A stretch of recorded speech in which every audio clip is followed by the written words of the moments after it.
Good evening, everyone. Thank you for joining us again.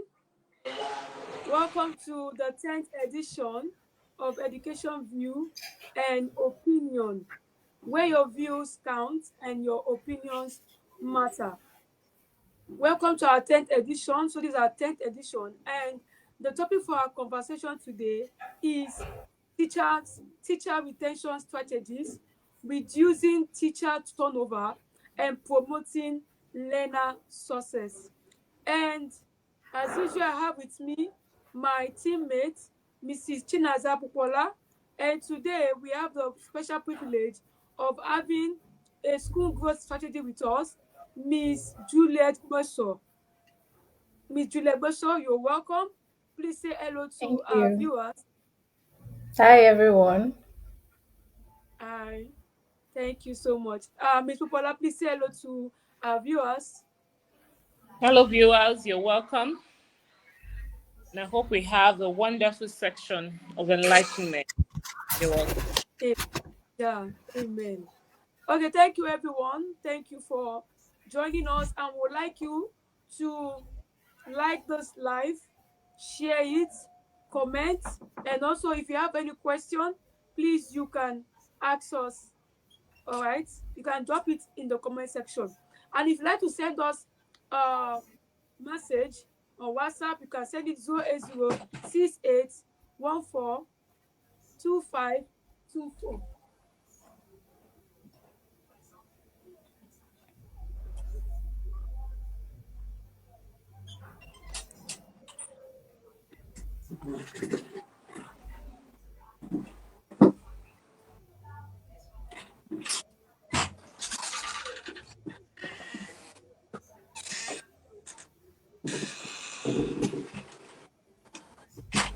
So sorry for that brief silence, and we are going to commence. We're going to start the program today, our conversation today, by giving our guest speaker the floor. So, Miss Juliet, a lot of things about teacher turnover, and some people may not really understand what this turnover is. They go online, they say they read newspaper, they read a journal, and they're hearing about teacher turnover, and what is it all about? Can you throw more light on that? What is teacher turnover, and what are the what are the causes of this pitiable situation that is kind of is prevailing in our education sector right now? Oh, thank you, Mrs. Blessing. Thank you for having me on this session. So, Yeah. teacher turnover is actually the rate at which teachers leave the teaching space and they leave their jobs and they are being replaced. And some of the causes of teachers turnover is basically low income. Teachers are seeking for better pay, and because of that, they leave the profession. And some of them, because they want to relocate, and sometimes some people want to leave the profession entirely. So that's basically why there is teacher turnover. And this, in a way, affects the student learning and reduces the quality of education. So we now have a lot of students and we have few teachers. That's why you see some schools would merge teachers. They'll say, oh, you are good in creative arts. Okay, you're going to be teaching English and creative art. Why? Because they can't find creative art teachers. Probably the ones they see are not ready to accept the salary. And because of that, we have high rate of turnover in the teaching industry. Thank you so much. Thank you so much. And like you rightly mentioned, relocation, and if the person relocates, maybe over there, there's no good school for the person to join, low payment of salaries. So, what do you think school owners should be doing at this point to change this narrative? What should they be doing to change this narrative to keep teachers in the classroom and ensure that this um, lesser number of teachers are leaving the class to reduce, practically to reduce this teacher turnover situation. So what's your advice to school owners? Okay. Well, my advice to school owners is that they should review salaries. That's like the first thing. If you ask about maybe 5 to 10 teachers, why are you leaving this school or why are you changing your profession? A good number of them will tell you, the salary is very small. The salary scale is very small compared to the economy is very small. And most of these schools, their school fees is very high. Some of them, the school fees more than a million naira. And imagine that kind of amount, and you're paying the teacher 100,000, 80,000, 50,000, and then you tell the teacher there are no jobs outside, and you expect the teacher to stay there. So the salary scale should be reviewed. The salary should be increased. Can you hear me? So the Yeah, salary yeah. okay, thank you. The salary should be commensurate to the current economy. It should be commensurate to the Okay. current economy. That way, every teacher would feel happy to teach. But when the salary is very poor, poor condition, and then even that teacher will have to take bus to the school or wherever the school is located, and then the teacher will still close late. So there is no even way that teacher would have other streams of income because the teacher is closing late from school, resuming early again, and then you tell the person, please, you have to manage. We can't pay beyond 100,000, but the school fees is more than a million naira. So the salary scale should be reviewed. Then another thing is the training. The Okay. training and workshops should be done. Teachers should know that there in this present age that we are, teachers should improve themselves. They should, this is holiday period, they should go for Yeah. courses, like do a lot of things. And most schools, they have this I don't care attitude. Provided the teacher can teach the subject, they don't even care. Okay, does this teacher have idea about this? What about this safeguarding course? Can I say that my Mm-hmm. teachers have that certification? No. How about Microsoft certified educator? Do they even have it? No. And then their own is just come teach the basic teaching, English, math, whatever, and then go. Schools should make sure that they have a workshop platform, or they do trainings for their staff. Bring people, even if it's 3 days, 2 days, a day, pay for it and let your teachers equip themselves. So that's another thing that will make teachers to feel, oh yes, this school owner have us in mind. He's not only particular about we teaching, it's particular about our growth. Sometimes some teachers will want to improve themselves, probably further their education, go for masters, go for one program or the other.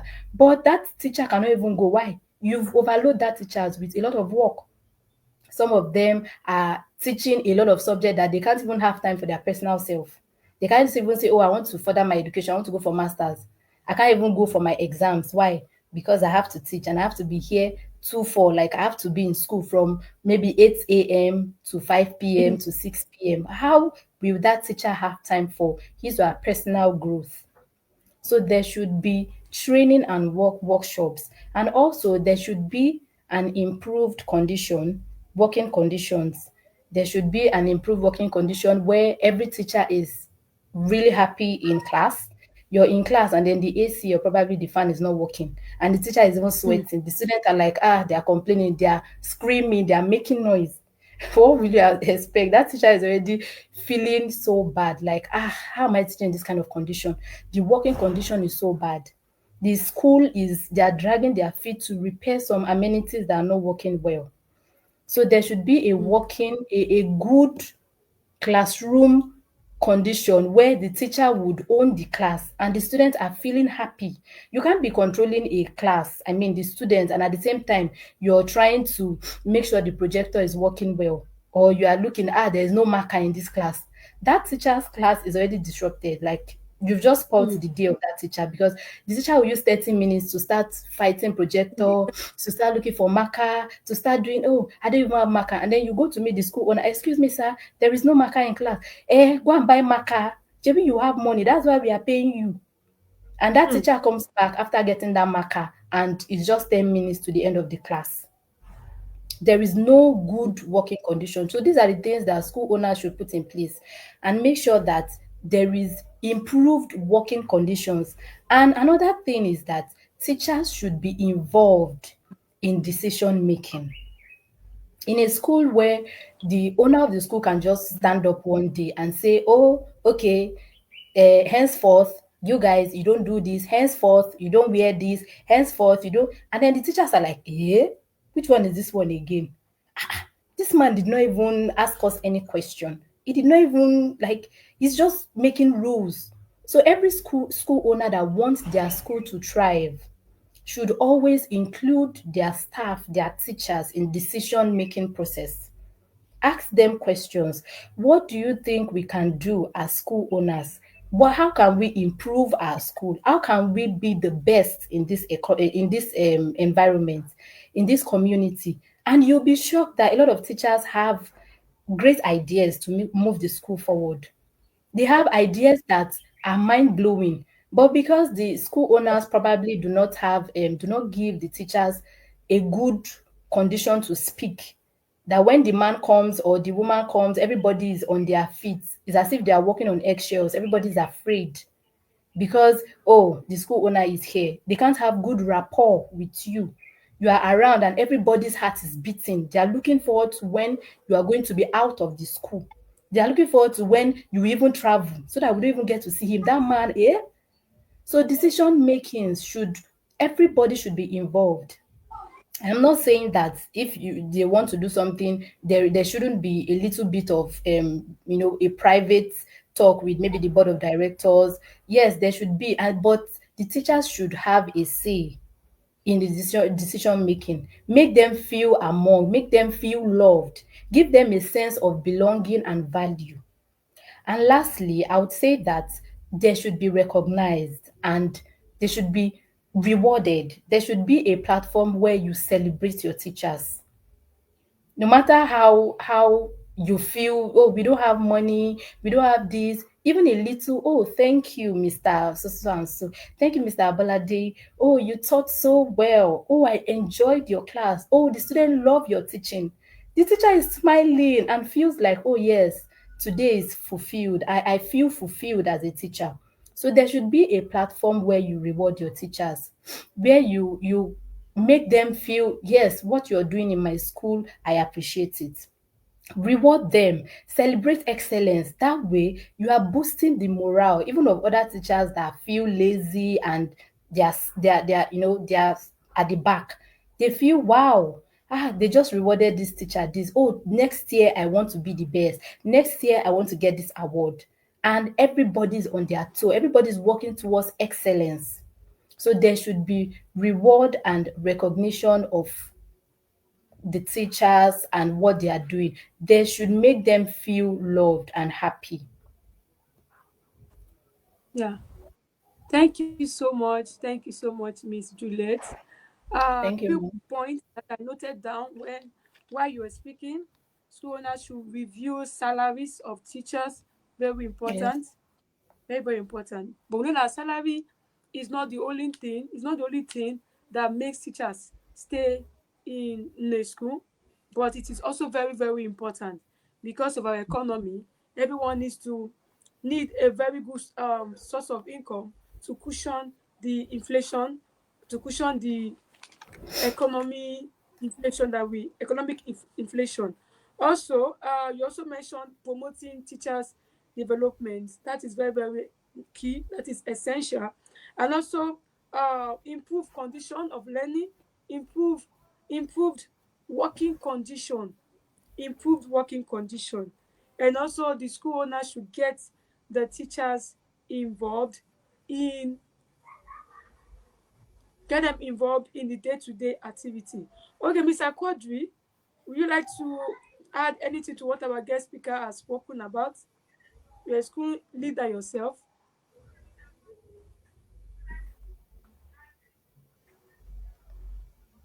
Most teachers join a school not because they are hungry or looking for money to eat, or because they just want to be leaving home and coming back in the night.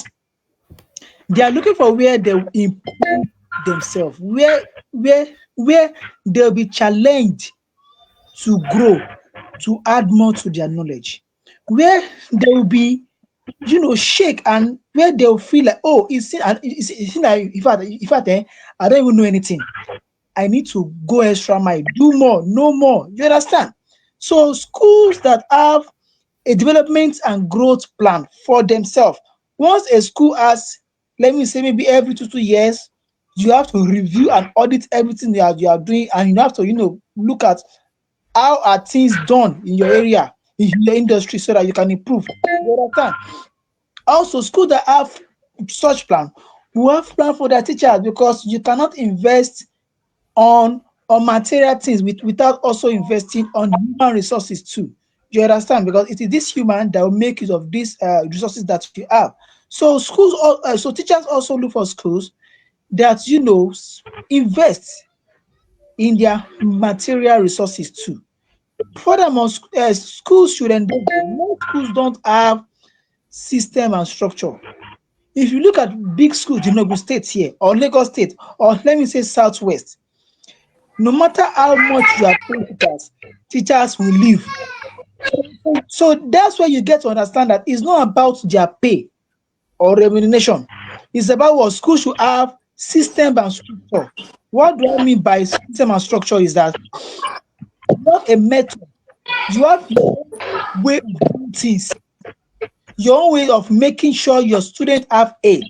If it's once you're in SS3, you stay in hostel all through. It is non-negotiable. You understand? That system and structures. You have everything that your teacher just enter to that system, and they will understand how it goes. You understand? Teachers will love to work in that system. Not that today, oh, we are doing this tomorrow. No, sorry, that what I did yesterday. I was in a hurry. I was busy. I was pressured. Today we are doing this. No, teachers are not robots. They are human beings. They are also professional that wants to be respected in their industry. So once you have system and structures, you don't, in fact, you can't even make a decision alone. You go through the board, through that structure. You understand? So it means that it's not a one-man show whereby you just wake up and just sack a teacher because maybe he or she offend you, or just a report and there's no due investigation. You just wake up and just sack the teacher. No. So once you have a system and structure, even if a teacher is accused of something and you saw something, you understand, you still make your own finding, because sometimes parents can implicate the teacher, maybe because he or she does not like that teacher. Do you understand? So also, schools should also, just like what our guest speaker has also said about decision making, because it is he who is in the system that will know what that system is lacking. Sometimes it's not those board members that will understand what a school needs to. It is those teachers that are teaching day in day out that understands what this school is lacking. So sometimes you call them to meeting once in a while. You ask them. You put it to them. It's your school, because if you are leaving home in the morning, you not tell your neighbor that I'm going to my proprietor school. You say what? To my school. So it's your school. So how do we move this school forward? Even if you are not going to use their decision, you make it look as if they are also important, because they are also important. We can't do it alone. You understand? So we should endeavor to put them in one decision or the other. You understand? And also, school should endeavor to have a fair play, whereby no matter what happens, or no matter the report or complaint, we should not just put our teachers on the hands of parents because, oh, they are the one paying the money. No, we should endeavor to be fair to them. Most school does not have this. Most school does not have this. Once there's a complaint, just talk down the teachers. There should be courtesy. There should be regard. There should be respect to teachers too. This sometimes, see, in fact, that was in 2021. I called a teacher that, oh, this is also school. They are paying so amount. So they are in need of your service. Why not go there? That teacher told me bluntly that he would never work in that school. This school is paying, I think, almost times three of what that teacher is earning in that other school. The teacher said he will not work in that school because why? He mentioned A, B, C, and D that they are doing in that school that he will never work there. I say, wow, so but you are earning so amount in this school and they are paying times three there. He said, it's not about the money. It's about how this school make me feel in a classroom. Yes, they are paying small. They are not paying well, but they have regard, they have courtesy, they have this, they have that. So sometimes it's not about your money. It's about how you make your teachers feel in the face of your students and your parents and other stakeholders. Because sometimes if there's a misunderstanding between parents and teachers. Some school I will tell you to the parent the teacher to should apologize to the parent, which to me it is so no, it's not done, it's not okay. What they are trying to teach us, they can't try to other people in other sectors, like let me say in the health industry. Because why? Mhm. Most school proprietors, they only establish that school for business and not as an investment. So also proprietors should have a change of mindset about remuneration. We cannot leave that aside. It is very, very important. It is sometimes not about what you pay your teachers. It's also about when they get that money. You are earning 100,000 and that 100,000 comes in, let me say, by month end, 82 calendar, which means they have spent about 2 months. It is not worth it. Teachers should be paid as at when due, so that this will also add to their morale. It also influence what they'll teach. You understand? So the list is unexhaustive. It is long, but the most important thing is that schools should have a plan whereby they will, have an audit about how the school is run from time to time, so that whatever you are doing that you think is right, when you look at it again, you understand that, oh, this is where we are getting this wrong. You understand? And the teachers should be also allowed to go for courses. Sometimes a teacher will not go. Maybe he or she is facing one crisis at home that can be made known to the school. School should endeavor to sponsor, even if they cannot sponsor 5, 10 teachers, 2, 3 teachers in a term. I think to me it's still fair. Even if it's one teachers, these are the things that the teacher will take home. You see, when you leave a school, they will not ask you what you are earning in your former school. When they see your CV, Mhm. it is your experience, what your former school had allowed you to pass through is what you reflect on your CV, and I'm sure you'll be proud of that. So school should find way to integrate teachers' welfare and how teachers can also contribute to their school growth. Thank you, ma'am.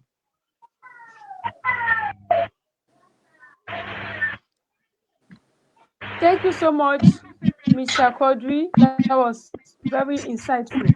So please, before we go further into our program today, I hope everyone can hear me.